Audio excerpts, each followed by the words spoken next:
میں سمجھتا ہوں کہ میں نے اپنی زندگی پر سب سے بڑا احسان یہ کیا کہ باوجود اس کے کہ اس گانے والی زندگی میں تھا، گانے بجانے کی زندگی میں تھا، میرا دل اس بات کی گواہی دیتا تھا کہ یہ تبلیغ والے، یہ دعوت والے لوگ جو ہیں یہ اچھے مخلص لوگ ہیں، ان سے جڑنے میں میرا فائدہ ہے۔ میرا دل اس بات کی گواہی دیتا تھا، یقین کرو۔ ہاں، اور پھر اس کے اثرات بھی دیکھ لیے آنے والے وقتوں میں۔ مجھے آج تک یاد ہے 16-17 ہزار آدمی کا کراؤڈ سامنے بیٹھا ہوتا تھا، اور گاڑی میں باہر مولوی طارق جمیل صاحب اور ان کے ساتھی بیٹھ کے میرا انتظار کر رہے ہوتے تھے۔ جب پروگرام ختم ہوتا تھا اوپر جاتا تھا، جا کر اپنا شلوار قمیض پکڑتا تھا، پہنتا تھا، نہاتا تھا، دھوتا تھا، خاموشی سے چھپ چھپا کر آتا تھا، ان حضرات کی گاڑی میں بیٹھتا تھا اور یہ مجھے مسجد لے آتے تھے۔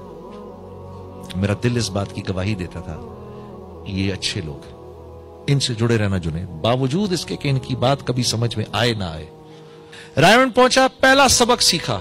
پہلا سبق سنا، اور سنتے ہی میں نے کہا نہیں نہیں نہیں نہیں، یہ میں کس جگہ آ گیا، مجھے نکالو یہاں سے، مجھے ادھر سے نکالو۔ پہلا سبق رائمنڈ پہنچتے جو سنا، ہاں،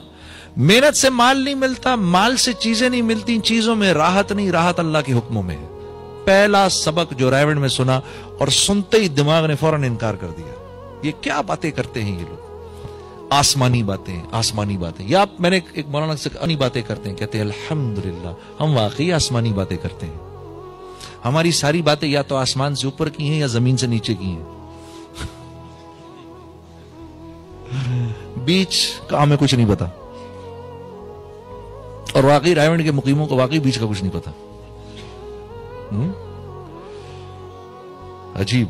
دماغ نے فوراً انکار کر دیا، نہیں نہیں یہ کیا بات ہے یار، محنت سے مال نہیں ملتا تو پھر مال کہاں سے آتا ہے، مال نہیں ہوگا تو چیزیں کہاں سے آئیں گی، اور چیزیں نہیں ہوں گی تو سکھ کیسے ملے گا،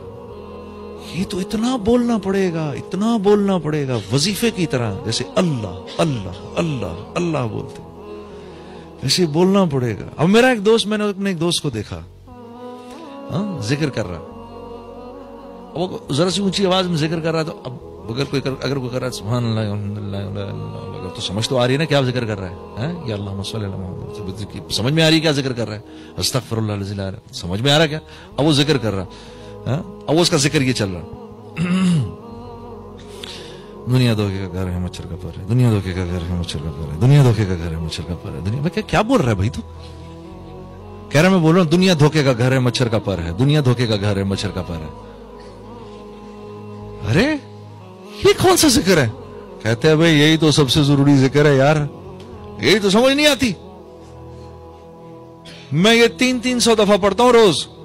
دنیا دھوکے کا گھر ہے مچھر کا پر ہے، دنیا دھوکے کا گھر ہے مچھر کا پر ہے،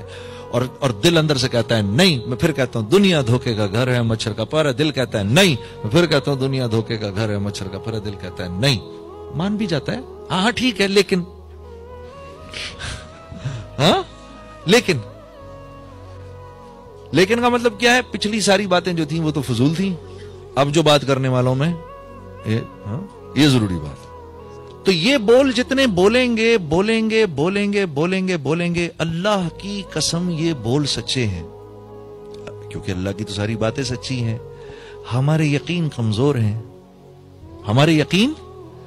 کمزور ہیں۔ جب یقین قوی ہو جاتا ہے نا، جب یقین قوی ہونے لگتا ہے تو اللہ